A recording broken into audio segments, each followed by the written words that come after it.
Reckless. It's going to be a fun one here, ladies and gentlemen. Into the game. KC up against BDSA. Both teams 7-4.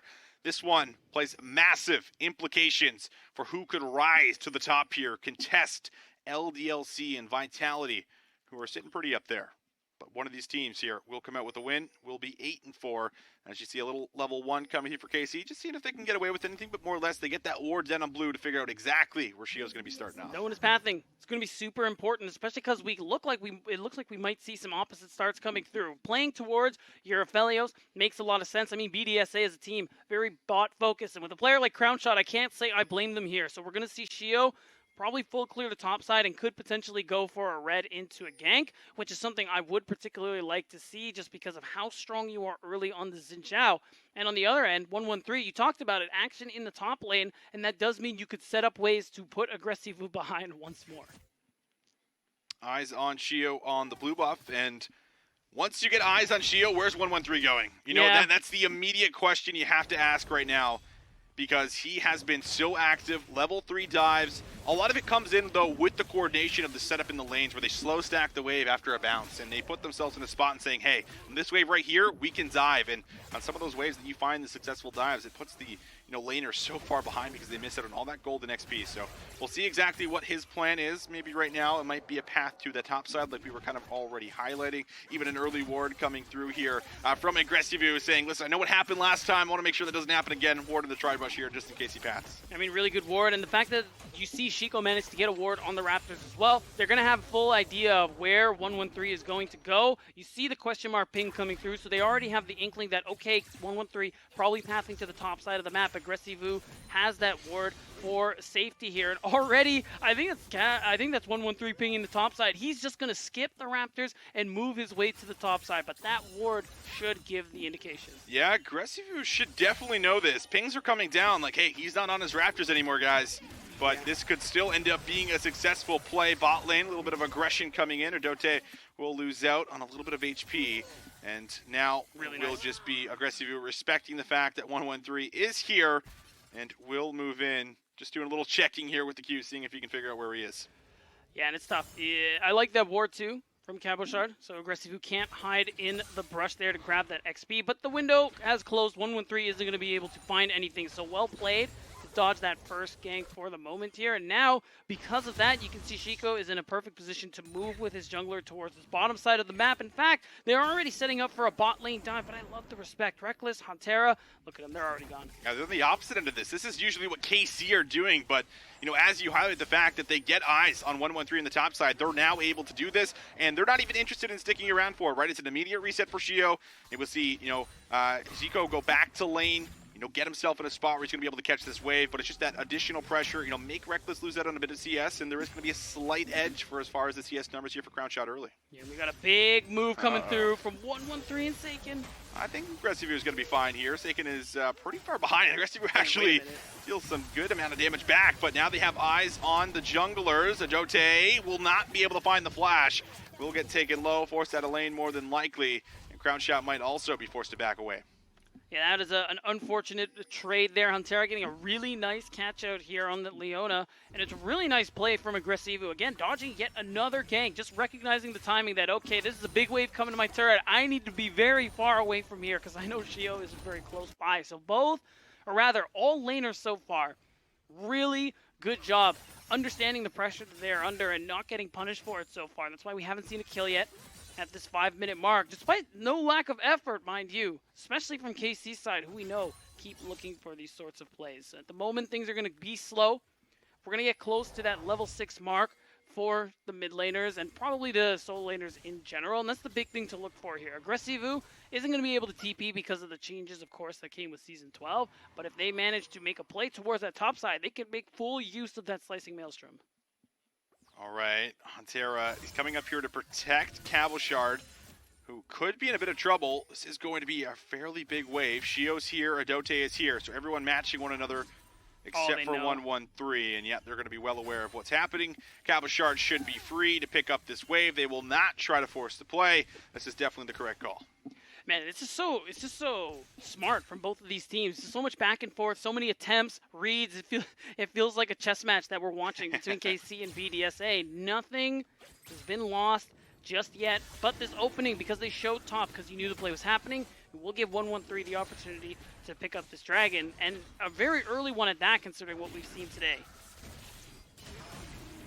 Should go over uncontested, and it will be the case here. So will be a pickup for the side of K-Corp. Nicely done. X-Tech Dragon now in their pocket very early on. Can think about maybe some of that early Dragon stacking here for themselves if they're able to keep this going. Cabochard though, Vanguard's Edge comes out. Immediate flash there from Aggressivu, showing a lot of respect. Still only level 5. Yeah, I mean, there was no way. Without that slicing Maelstrom, he was dead to rights, so he has to get out of there, and that is a big deal. You don't have that play to be made if you wanted to dive top for the next couple minutes, but at the very least, Aggressivu might be able to turn when he has that slicing Maelstrom to work with. Taking the dragon for KC is nice, because now KC can put a lot of their attention on this top side of the map. Yeah, 113 is here for the lane just to make sure Shio doesn't try any funny business, but now soon you can see KC's bot lane move to the top side of the map here, go for that lane swap, and set up for the Rift Herald play and not worry about losing anything in the process. Reset for 113. Seiken taking a look at how he's going to be able to perform on Zoe. Got so many bans thrown his way in this game, as he typically does in just about every single game, but we know the power of the Zoe, especially when she gets going, and once you get a little bit of map control, it becomes a little bit more difficult to deal with her at the moment. But BDSA, have to say, have done a really good job so far, making sure that the early game has stabilized. They actually have the slight gold lead here purely through the CSing, and I don't think any turret plates have gone over, so it really is just the CSing early that they've been able to kind of build up for themselves, put themselves at a spot where there could be an advantage. But 113 says, I'm going to come say hello to you at the blue buff, see if I can deny this one. The smites are available for both sides, and it's going to go the way of Shio. 113 won't be able to find it, but he'll make sure he puts on the pressure nonetheless. And it's looking like he's going to keep up with that harassment. They know about it too, but nobody's going to be able to do anything about it. Dote is just walking out of base. Is a little behind on Huntera, and Shio has to respect that his support isn't there with him. Wow, 113 really doesn't like him, but there's actually a pretty good opening here. Now that this big stacked wave to shut top lane, Aggressivu is here. There is a slicing Maelstrom available to him if they want to fight for this Rift Herald. Aggressivu got that wave shoved in, moved over. Camps will be secured. That means that Shio might actually hit level 6 before 113 does, but 113 does have the tempo advantage, as the bubble will end up connecting, but shouldn't be any follow-up. Shio's there, even had the lantern just in case Adote could have walked back if needed, but Huntera, does he want to make something happen here in the top side? 113 might also join him, might just be a bit of a setup around another neutral objective. This Rift Herald, I believe, was started up here. Yeah, it's looking like it will be, especially with Huntera on that side of the map. Dote shows mid. Problem is, Aggressivu is also in the area, but he's going to go ahead and blast cone away. And you can see it. They know they have the confirmation, and Aggressivu walks away. What does that mean? Reckless has to back away. Knows Shio is more than likely on his side of the map. And this ends up being really nice. Not fighting for the Herald means that you're just going to be able to give all this pressure to Crown Shot to get, what's that, 2 plates worth of gold, which is what you always end up getting from the Rift Herald anyway. So Crown Shot gets to collect some free plates. Meanwhile, a lot of camps are actually lost here for 113, and now the teleport is going to come down. This shouldn't finish the tower fully. Aggressivu, will he move in? He doesn't use the slicing Maelstrom just yet, but now they're going to go for the dive. He's forced to use it. Kidding? The damage is there. 113 survives. Cabochard as well. KC do not care. They make the dive happen. And there it is. It's going to be first blood. I think that turret might just go down as well, but okay, they are going to be able to hold on to it. And that's a big deal, because you are going to be able to get first blood, or first tower plate, maybe, for Crown Shot in the bottom lane. I think that's probably what you want to play towards. Get the Cephalios, all this extra gold, but ultimately, Aggressivu, he TPs to try and save the turret. It technically does get saved, but he gives away the first kill in the game here. I just love the confidence from this roster as a whole, Beatdown. I mean, look at it again. Just, you're threatening a Kennen with a slicing Maelstrom, doesn't have flash, but still, he has a slicing Maelstrom and they go anyway. Yeah, immediately, as soon as the slow comes through, they just go in on this man. And even with the stun up, you can see it. Cabochard is the one tanking up, which means once that Ionian Fervor is fully stacked up, he's healing a lot of HP. and that is what's allowing him to sustain and take all those turret shots. And like you said, that knowledge, that willingness to limit test and push these boundaries is what's so impressive to us about K-Corp. And now, okay, Cabochard didn't get the local gold, No. so that is a little unlucky, but if you're BDSA, you're like, nice. Yeah, I mean, you're definitely feeling good about that one. But Cabochard also, you know, opting in for an early Wits End. I do like the build, and he is now 30 CS up over Aggressivu here. And this has definitely been an incredible opening here for Cabochard, showing us that, hey, you can also ban away my Jace, my Graves, it does not matter. I have plenty of champions that I can fall back on too, and we are seeing it at the moment. But BDSA, they're going to take this opportunity to see if they can actually lock in this Ocean Dragon. 113 is in the area, but I don't think he's going to have an angle in. So nice play here for BDSA. We'll be able to equal up the Dragons. And this is pretty nice for, actually I'm going to hold that thought. Huntera isn't level 6, but he still might be looking. Oh my god. All right, he will be able to connect. Death Sentence also follows. A lot of damage. Huntera is low, will drop, but Reckless finds one, might be able to find two. Rockets come out, 113 gets in there. Shio goes down, right? But will be a trade. So 2 for 2, but Zakin and Cabochard, they are now in the mix. What can they find? Ground shot a little bit low, does have red and white. Reckless gets ulted, Unleash Power comes through. Not enough to finish off the kill, and now I think KC going to give this one up. Oh, it's going to be tough. Oh, they're going back in. Cabochard sent it to play. Crown shot is low. Crown shot is dead. KC, they do not give up the play. They go back in and find initiation. They just keep pushing and pushing and pushing, and they keep on finding plays. And what I was going to even highlight, too, before this happened, is that with Aggressivu taking so much, or losing so much, rather, in the top lane, it's this calculated loss where it's, okay, we're going to play towards our bot lane. Even if Aggressivu falls behind, he's still Kennen. He's still going to be able to make the play. The problem is, if Irelia keeps picking up kills, she's going to be a problem to deal with too. This is a great catch out by Huntera and the rest of KC, and they're able to end up finishing off these kills. It's unfortunate you give one over to Crown Shot, but it immediately becomes worth it with this dive that we see following after. And you know, it'll take a couple seconds to get there, and you're thinking to yourself, oh, you know, one had to flash, Zakin has no mana, we're fully safe, and then Cabochard. I mean, that's what I was thinking. I was like, oh, they're going to back up the play, and then Cabochard just waiting kind of off the observer camera when we originally saw it, but through the replay, gets in there with the flash. Vanguard's edge is good. 2-0 now on Cabochard, still holding on to a CS lead, and now he might just freeze this top wave. And Aggressivu, I mean, he is down in the bot side here, so all this waves, or all this golden XP, about to be denied slowly but surely, and now they have to kind of collapse and see if they can take down this bot lane tower, and they should be able to do it. Yeah, and it's going to be, plays are still up, so it's going to be a nice amount of gold into BDSA's pocket overall, but as you say, a lot of minions going to be lost on that top side of the map, and they know they can't do anything about it now. It's hopefully the ability to find a play that they're looking for here, because now they're in this 5v4 situation. They are denying farm from Reckless, who is the down 30 CS because of all the attention BDSA have been paying this bottom side of the map. So that is something for them to be working through. Crown Shot, as long as they can keep him alive, all this gold, oh my god, all this gold, all this attention is going to end up being worth it, because you have ways to set up the Aphelios, like we talked about in Champ Select. You have the damage, he's running PTA. If you let him play front to back, Crown Shot will win you this game. Reset now here for Cabochard. Reckless has certainly been playing weak side, but despite playing weak side, he's actually been able to keep up in CS for the most part, and that's with all the plates kind of going over to Crown Shot here for the majority of those first four. But we'll just be down just slightly despite everything that's been happening here for us. Aggressivu now trying to do maybe just a little bit of slow pushing, freezing himself, see if he can try to get himself back into the game. But if he decides to do this, then this could enable Cabochard to make another cross-map play if he so wishes. But we'll have to see really what Aggressivu decides to do here with the wave itself. But now 4-2, it is going to be a very close game, just about 500 gold lead for the side of KC. Objectives coming up very soon here for us. 2 beats down. The Rift Herald looks like it is now up and available here in the next few seconds, and we'll also have a Dragon in a minute 25.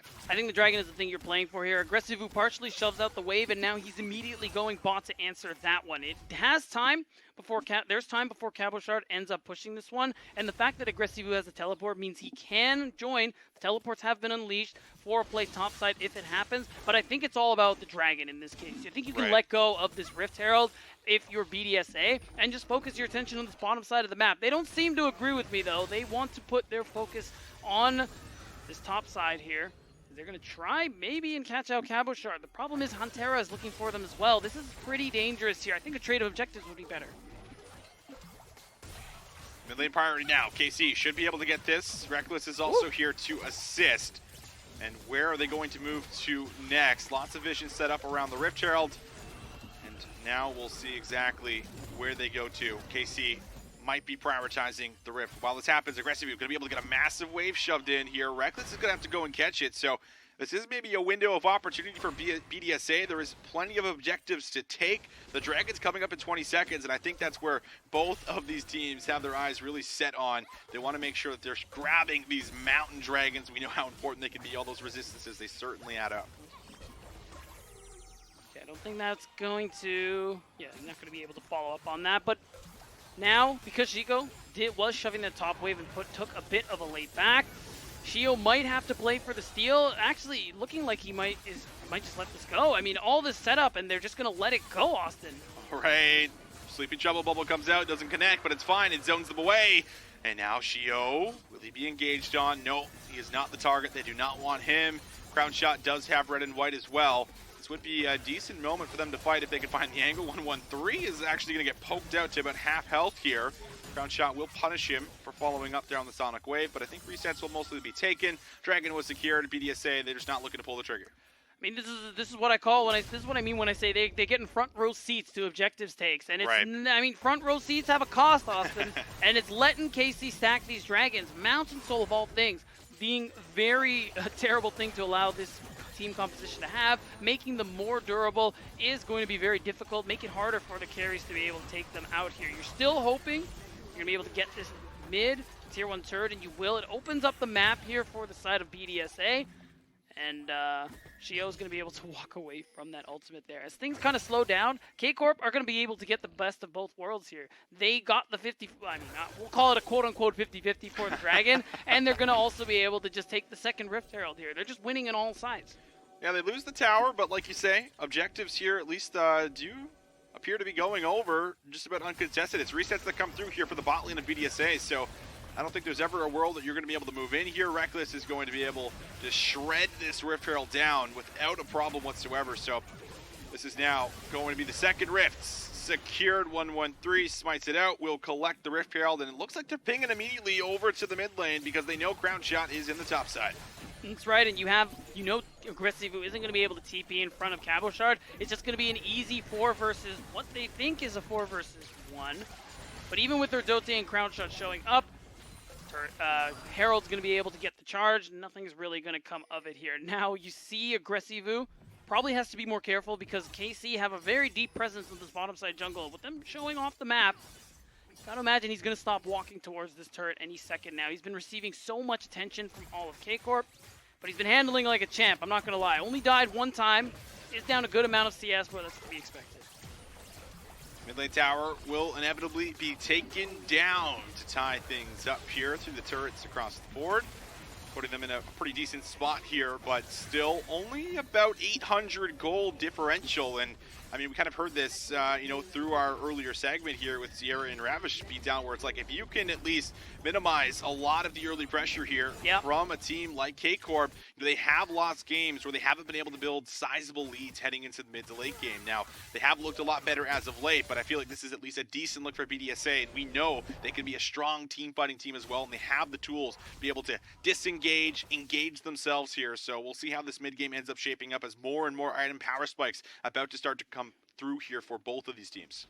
Yeah, and I like that you bring that up because if we look even just in the last 5 games that they have won in this 5-game win streak that we've been talking about, hyping up for KC, they've had insane gold leads by 50 minutes every single time. This is actually the first time that hasn't happened here. And I mean, this is even a stark contrast to the first time these two met in the first round robin. So it is a good chance for BDSA. And we talked about it already. They have good team fight tools to be able to win this one out. But now, finally, Aggressive, he's been farming and laning as safely as he can. He has to start taking part in these fights. He's going to be the enabler for Chico and for Crown Shot especially. Minute 20 on the next Dragon. This could be soul point for KC.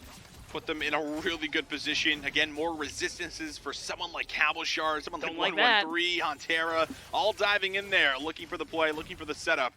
BDSA will contest from the outside perimeter here, but they're just going to be able to set up some shallow vision. Can't really get inside of the river, and this is, well, when we talk about the Zoe, this is the power of her, right? You can come out here, hit these sleepy trouble bubbles, threaten the paddle stars to chunk your carries down to half HP, and Reckless kind of just throws out the R to chunk out Shio a tad bit. So it's a contest, but how about the kick? Crown shot in some trouble. Will just be a quick flash and gets away with the help of the Lantern. Look at all that pressure there. You still have Cabochard splitting on this bottom side of the map. He has the Hull Breaker, which has just been the staple top lane item, it seems, for the last couple of days here for split pushing. And it makes this Irelia, who's one of the best duelists this game has, even harder to take down when she is alone in the side lane. And that's what we're going to see Cabochard do a lot. He's on this bottom side because Dragon's up in less than 30 seconds, and that's why we're seeing Seiken recall too. This is important for KC to be able to get this third Dragon. It's how they're going to be able to close this game out with that soul. 2 items for Crown Shot. Eyes on him. Doesn't have the flash because 113 did kick him in, but was able to at least get away with his life. But will they be able to find another angle? That Dragon Rage will not be up for this fight. Shio does go in. That's a great ultimate here from Huntera. Dote goes golden. Will not get hit with the Sleepy Trouble Bubble, but the Sonic Wave will land and he has to flash back to safety. That's going to be a lot of cooldowns used. A lot of health bars low, as it's now going to be the Dragon. That's the target.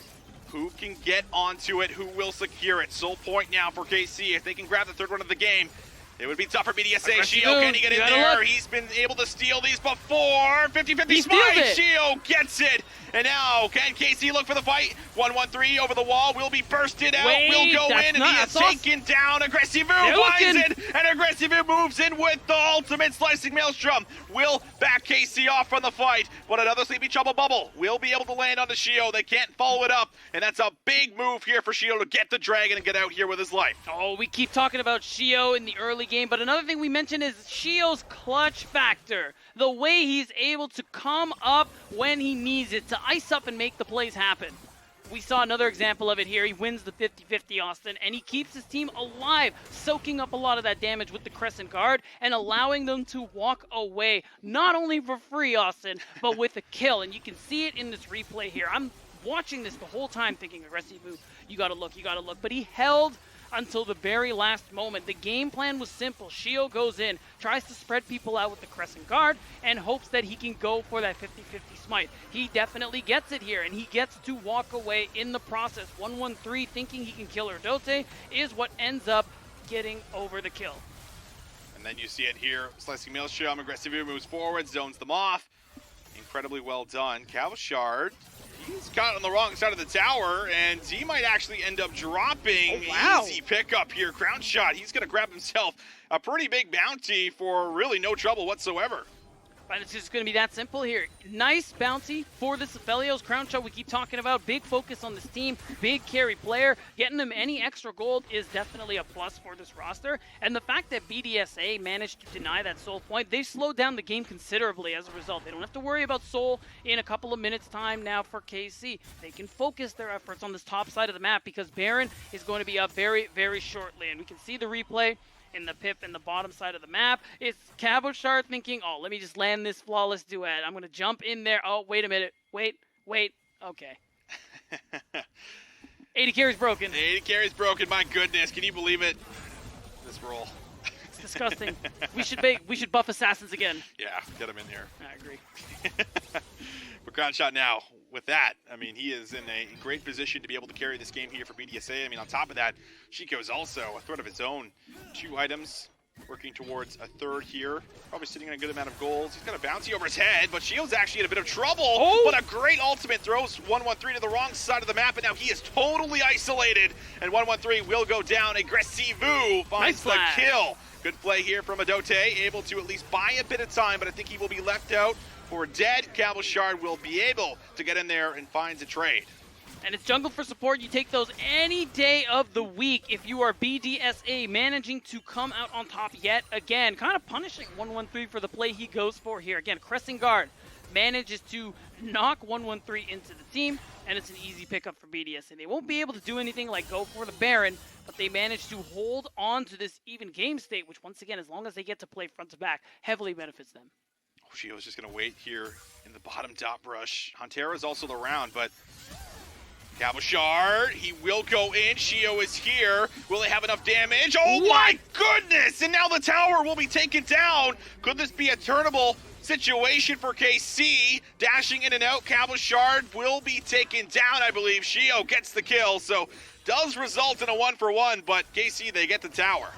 They do, and a lot of extra gold into Cabochard's pocket. Oh my god, the ghost coming in for Chico. It's funny, we actually didn't end up mentioning that at all, but it ends up coming in clutch. Oh man, the action continues. A slow early game turns into a great late game all of a sudden. The burn is there. He's able to go 1-for-1. It is going to be a good pickup at the very least, but that will be the jungler down for the meantime. Death Dance doing wonders for the jungler of BDSA. At some point, though, probably want to build a little more magic resistance. Seiken was out here blowing him up. Ultimately, though, BDSA, Shio managing to go 1-for-1 in all these situations is so important here, and the fact that he comes up with 30 seconds left on the dragon is perfect. You aren't going to have the pressure Erdote is probably looking for to be able to set up any deep vision, but they already have good enough vision at the moment here. It's just going to be Crown Shot, who has both his summoners back up, trying to push up here. I think pushing up maybe more than he should, but ultimately it's fighting for this priority, so when Shio gets back on the map, he can be able to help set up this play, help go for this dragon, because this could be soul point for either team. It could be. 1K gold lead right now in favor of Karmine Corp.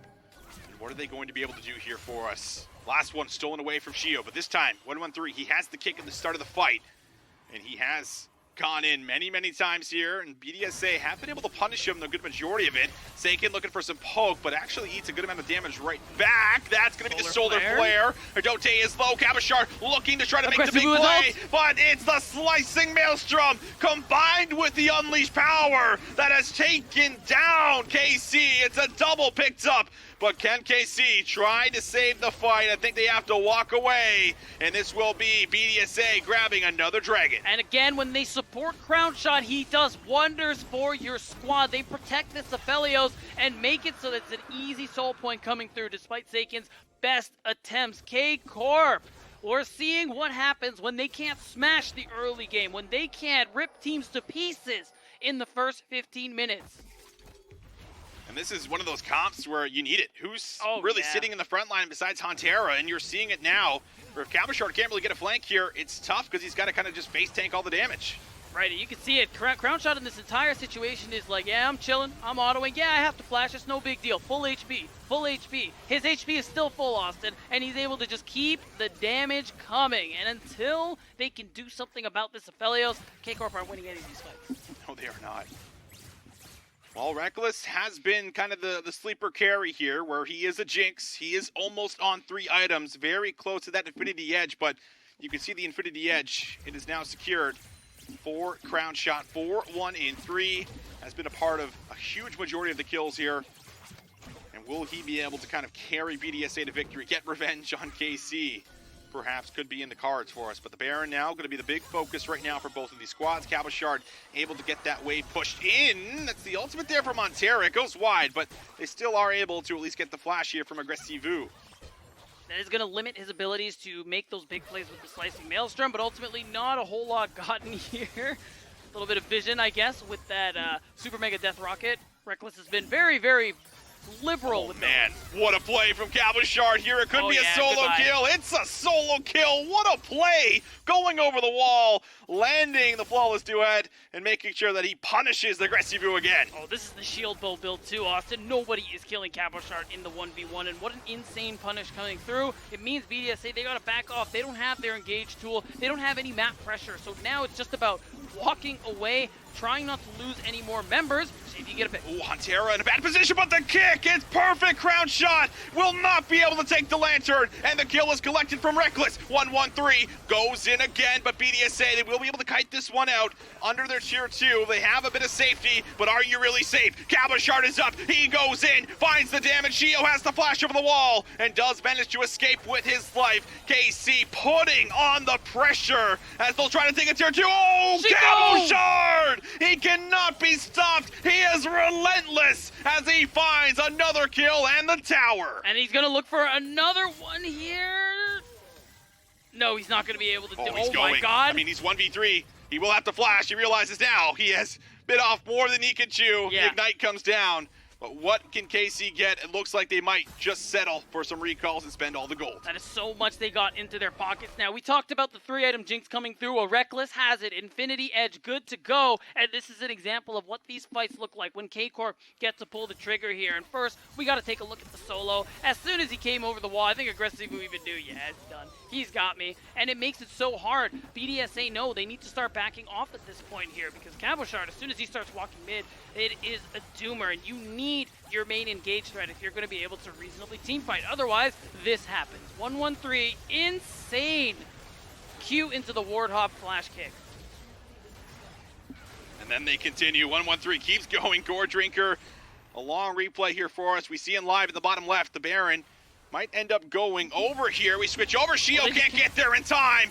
And KC, all they need to do is try to run, play their life. But BDSA, they want to force the fight. Shio gets kicked away. And now KC, will they look for another re-engage? No, they will not. They get the Baron and they all escape with their lives. And it's just that easy here. K-Corp now back in the lead, very solidly too. That's 4,000 gold for them here. They get the Baron buff, which means Cabochard's split push threat is that much more intense, that much more threatening for the side of BDSA. And K-Corp now have all the tools they need to put this one away, especially Cabochard. He may not have ult, but he has just purchased the stopwatch, has the ability to be able to... Is he in trouble? Oh, he might be. Oh, the Lantern. The Lantern coming in clutch all the time. Shio, though, will be hit by the chompers. He wants to try to survive here, and he doesn't have the caressing guard. Jungler is down, 35 seconds away from the soul. And Shio's not even going to be there when the dragon is up. And I love this. K-Corp, they don't care about vision right now. They know they have time. They know the dragon is theirs on spawn. So they're running through the mid lane. They're going to take this mid inhibitor and force BDSA on the reset here. What little vision they have doesn't matter. What little power they have doesn't matter, as the supers are going to start coming through in this mid lane. And now K-Corp will also get the soul point. Deny BDSA a big win con. Dote's got to be careful here. Sleepy Trouble Bubble and Hantera. Hex flashes over the wall. If it wasn't the dragon the first time with the kill onto Shio, it certainly is now. And now you no longer have your support to get you any vision on the map. None at all. This is dragon is as good as KC's. I mean, it's lucky, or it's fortunate that BDSA managed to get those earlier dragons, so it isn't the soul. It's not a doomer yet, but this is tough. K-Corp now 6,000 gold ahead in a position on the map where this is where their comp really starts to shine, where you have to walk into K-Corp. You have to walk into people like Zoe, like Leona, like Irelia. Keep listing them up. just the Irelia one. As you go down the list, it really does, man. And Cabochard is honestly the worst of them. Like, he's just a monster right now on this Irelia pick, and we've seen him play it before. Great performances. Today is definitely the best of them, and he's such a difficult person to deal with at the moment here. BDSA, if they want to come out on top, it's going to be the same thing it's always been. Aggressivu, setting the team up. We are looking for these slicing maelstroms. A lot of them have been to save his own life, sometimes to no avail. This time it's got to be for the team. Cabochard, level 18. 4 items and a stopwatch. KC, will they be able to end it? 25 seconds left on the Baron power play. Well, BDSA have to set up the defense. Sleepy Trouble Bubble connects from Seiken. Won't be able to get a paddle star in there, but the damage will follow, just slowly chipping away at those health bars as they'll now turn their focus onto the tier 3 in the bot side, down to about 50% HP. The Caddy Minions are just doing all the work here for them. BDSA realize we need to walk up. Ultimate there, but doesn't really find a lot, and now it will be a Sleepy Trouble Bubble again, finding the mark onto Crown Shot. KC just going to wait for that next wave, but they no longer have the Baron. And that cooldown is just hilariously low there for Seiken at level 16. Now, another wave coming through. Even with the Baron buff expiring, you still have so much range threat here coming through with these bubbles, with those paddle stars, and you're going to lose another inhib turret. Yes, you hold on to the inhib, but as soon as those supers come through, KC can look to pressure the inhibitor now while someone clears them out. Slowly but surely, inhibitor going to be taken down here. Hook just going wide, and what is your engage angle? How do you enable Crown Shot right now? He is strong, but you have to set up a hook. You have to look for a big slicing maelstrom. KC maybe aggressive are slowly able to take away another inhibitor. Looks like that's one of the hooks onto 113. A lot of damage goes in. The kick again every single time. A crown shot able to kite himself back. The solar flare is in. It's already a kill, but there's the slicing maelstrom. The big play from Aggressivu. However, it might be all for naught. KC, they are knocking on the door. It's up to Shio. A 1v2. Does he have it in him? It's stopwatch galores. Gavauchard will survive, and KC win the fight, and they will take the game. And they win another game in style here in week 6. They managed to pull it out. Gavauchard in a classic Irelia fashion. Just when you think he's dead, he is taking all of your lives. Oh, man.